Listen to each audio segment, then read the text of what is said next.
8वां अध्याय। गर्भ में परीक्षित की रक्षा, कुंती के द्वारा भगवान की स्तुति और युधिष्ठिर का शोक। सूत जी कहते हैं, इसके बाद पांडव श्री कृष्ण के साथ जलांजलि के इच्छुक मरे हुए स्वजनों का तर्पण करने के लिए स्त्रियों को आगे करके गंगा तट पर गए। वहां उन सब ने मृत बंधुओं को जलदान दिया और उनके गुणों का स्मरण करके बहुत विलाप किया। तदनंतर भगवान के चरण कमलों की धूल से पवित्र गंगा जल में पुनः स्नान किया। वहां अपने भाइयों के साथ कुरुपति महाराज युधिष्ठिर, धृतराष्ट्र, पुत्र शोक से व्याकुल गांधारी, कुंती और द्रौपदी सब बैठकर मरे हुए स्वजनों के लिए शोक करने लगे। भगवान श्री कृष्ण ने धौम्यादि मुनियों के साथ उनको सांत्वना दी और समझाया कि संसार के सभी प्राणी काल के अधीन हैं, मौत से किसी को कोई बचा नहीं सकता। इस प्रकार भगवान श्री कृष्ण ने अजात शत्रु महाराज युधिष्ठिर को उनका वह राज्य जो धूर्तों ने छल से छीन लिया था वापस दिलाया तथा द्रौपदी के केशों का स्पर्श करने से जिनकी आयु क्षीण हो गई थी उन दुष्ट राजाओं का वध कराया। साथ ही युधिष्ठिर के द्वारा उत्तम सामग्रियों से तथा पुरोहितों से 3 अश्वमेध यज्ञ कराए। इस प्रकार युधिष्ठिर के पवित्र यश को 100 यज्ञ करने वाले इंद्र के यश की तरह सब ओर फैला दिया। इसके बाद भगवान श्री कृष्ण ने वहां से जाने का विचार किया। उन्होंने इसके लिए पांडवों से विदा ली और व्यास आदि ब्राह्मणों का सत्कार किया। उन लोगों ने भी भगवान का बड़ा ही सम्मान किया। तदनंतर सात्यकी और उद्धव के साथ द्वारका जाने के लिए वे रथ पर सवार हुए। उसी समय उन्होंने देखा कि उत्तरा भय से विह्वल होकर सामने से दौड़ी चली आ रही है। उत्तरा ने कहा, देवाधिदेव जगदीश्वर, आप महायोगी हैं, आप मेरी रक्षा कीजिए, रक्षा कीजिए। आपके अतिरिक्त इस लोक में मुझे अभय देने वाला और कोई नहीं है, क्योंकि यहां सभी परस्पर एक दूसरे की मृत्यु के निमित्त बन रहे हैं। प्रभो, आप सर्वशक्तिमान हैं। यह दहकते हुए लोहे का बाण मेरी ओर दौड़ा आ रहा है। स्वामिन, यह मुझे भले ही जला डाले, परंतु मेरे गर्भ को नष्ट न करे, ऐसी कृपा कीजिए। सूत जी कहते हैं, भक्त वत्सल भगवान श्री कृष्ण उसकी बात सुनते ही जान गए कि अश्वत्थामा ने पांडवों के वंश को निर्बीज करने के लिए ब्रह्मास्त्र का प्रयोग किया है। शौनक जी, उसी समय पांडवों ने भी देखा कि जलते हुए 5 बाण हमारी ओर आ रहे हैं, इसलिए उन्होंने भी अपने अपने अस्त्र उठा लिए। सर्वशक्तिमान भगवान श्री कृष्ण ने अपने अनन्य प्रेमियों पर, शरणागत भक्तों पर बहुत बड़ी विपत्ति आई जानकर अपने निज अस्त्र सुदर्शन चक्र से उन निज जनों की रक्षा की। योगेश्वर श्री कृष्ण समस्त प्राणियों के हृदय में विराजमान आत्मा हैं। उन्होंने उत्तरा के गर्भ को पांडवों की वंश परंपरा चलाने के लिए अपनी माया के कवच से ढक दिया। शौनक जी, यद्यपि ब्रह्मास्त्र अमोघ है और उसके निवारण का कोई उपाय भी नहीं है, फिर भी भगवान श्री कृष्ण के तेज के सामने आकर वह शांत हो गया। यह कोई आश्चर्य की बात नहीं समझनी चाहिए, क्योंकि भगवान तो सर्वाश्चर्यमय हैं। वे ही अपनी निज शक्ति माया से स्वयं अजन्मा होकर भी इस संसार की सृष्टि, रक्षा और संहार करते हैं। जब भगवान श्री कृष्ण जाने लगे, तब ब्रह्मास्त्र की ज्वाला से मुक्त अपने पुत्रों के और द्रौपदी के साथ सती कुंती ने भगवान श्री कृष्ण की इस प्रकार स्तुति की। कुंती ने कहा, आप समस्त जीवों के बाहर और भीतर एक रस स्थित हैं, फिर भी इंद्रियों और वृत्तियों से देखे नहीं जाते, क्योंकि आप प्रकृति से परे आदि पुरुष परमेश्वर हैं। मैं आपको नमस्कार करती हूं। इंद्रियों से जो कुछ जाना जाता है उसकी तह में आप विद्यमान रहते हैं और अपनी ही माया के पर्दे से अपने को ढके रहते हैं। मैं अबोध नारी, आप अविनाशी पुरुषोत्तम को भला कैसे जान सकती हूं? जैसे मूढ़ लोग दूसरा भेष धारण किए हुए नट को प्रत्यक्ष देखकर भी नहीं पहचान सकते, वैसे ही आप दिखते हुए भी नहीं दिखते। आप शुद्ध हृदय वाले विचारशील जीवन मुक्त परमहंसों के हृदय में अपनी प्रेममयी भक्ति का सृजन करने के लिए अवतीर्ण हुए हैं। फिर हम अल्प बुद्धि स्त्रियां आपको कैसे पहचान सकती हैं? आप श्री कृष्ण वासुदेव देवकी नंदन नंद गोप के लाडले लाल गोविंद को हमारा बारंबार प्रणाम है, जिनकी नाभि से ब्रह्मा का जन्मस्थान कमल प्रकट हुआ है, जो सुंदर कमलों की माला धारण करते हैं, जिनके नेत्र कमल के समान विशाल और कोमल हैं, जिनके चरण कमलों में कमल का चिन्ह है। श्री कृष्ण, ऐसे आपको मेरा बार बार नमस्कार है। ऋषिकेश, जैसे आपने दुष्ट कंस के द्वारा कैद की हुई और चिरकाल से शोकग्रस्त देवकी की रक्षा की थी, वैसे ही पुत्रों के साथ मेरी भी आपने बार बार विपत्तियों से रक्षा की है। आप ही हमारे स्वामी हैं, आप सर्वशक्तिमान हैं। श्री कृष्ण, कहां तक गिनाऊं?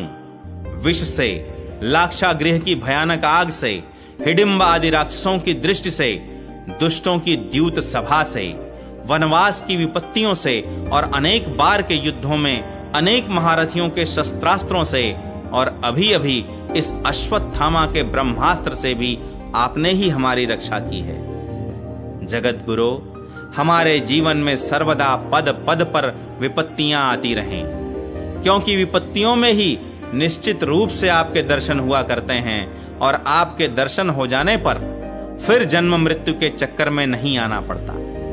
ऊंचे कुल में जन्म, ऐश्वर्य, विद्या और संपत्ति के कारण जिसका घमंड बढ़ रहा है, वह मनुष्य तो आपका नाम भी नहीं ले सकता, क्योंकि आप तो उन लोगों को दर्शन देते हैं जो अकिंचन हैं।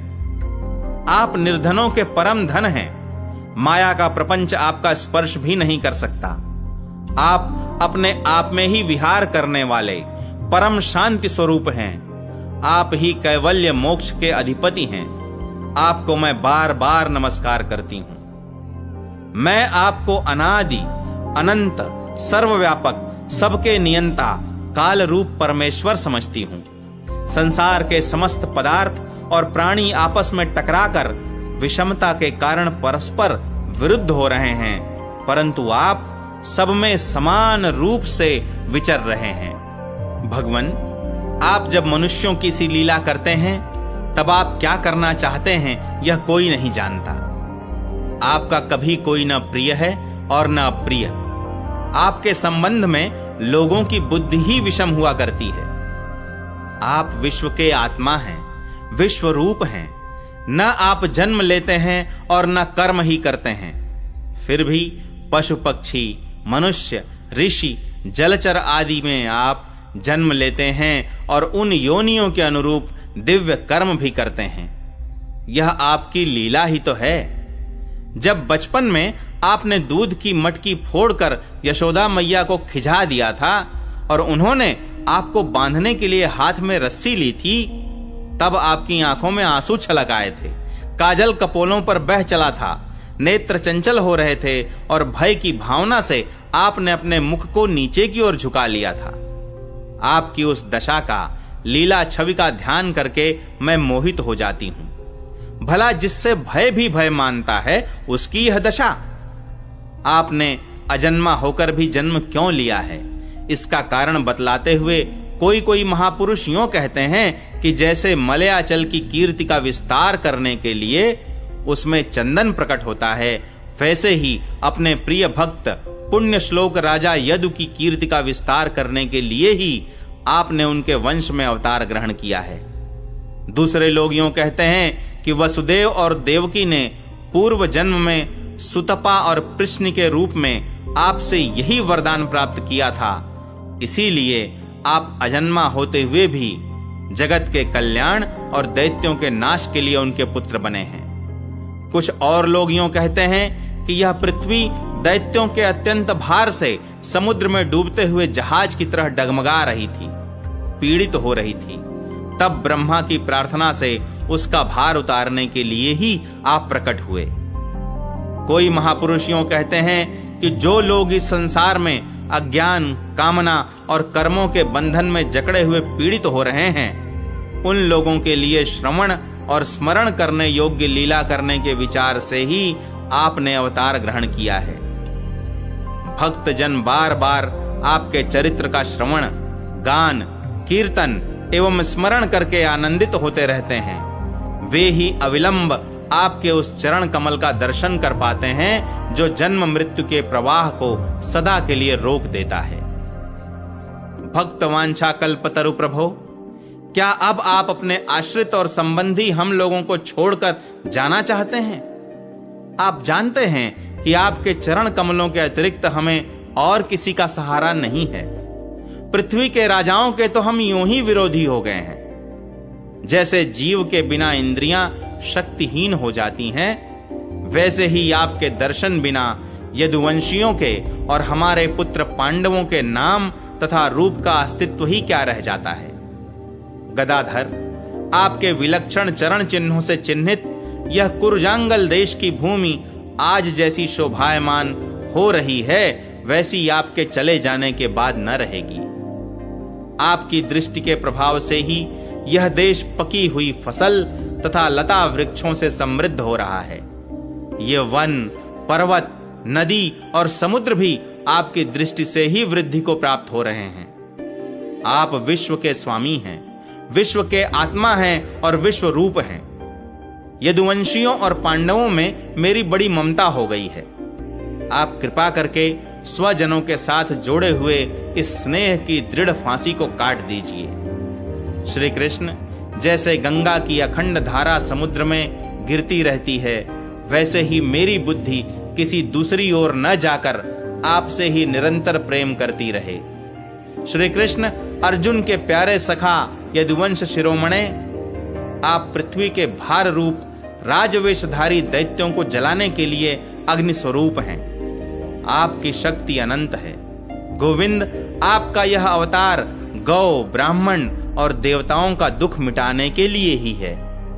योगेश्वर, चराचर के गुरु भगवन, मैं आपको नमस्कार करती हूं। सूत जी कहते हैं, इस प्रकार कुंती ने बड़े मधुर शब्दों में भगवान की अधिकांश लीलाओं का वर्णन किया। यह सब सुनकर भगवान श्री कृष्ण अपनी माया से उसे मोहित करते हुए से मंद मंद मुस्कुराने लगे। उन्होंने कुंती से कह दिया, अच्छा ठीक है, और रथ के स्थान से वे हस्तिनापुर लौट आए।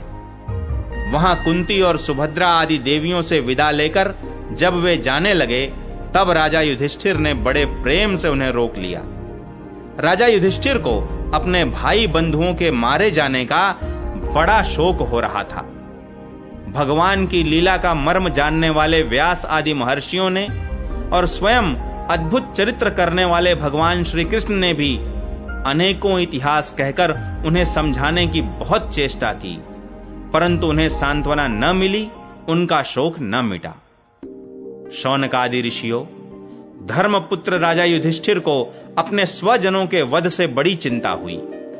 वे अविवेक युक्त चित्त से स्नेह और मोह के वश में होकर कहने लगे, भला मुझ दुरात्मा के हृदय में बद्ध मूल हुए इस अज्ञान को तो देखो। मैंने सियार, कुत्तों के आहार, इस अनात्मा शरीर के लिए अनेक अक्षौहिणी सेना का नाश कर डाला।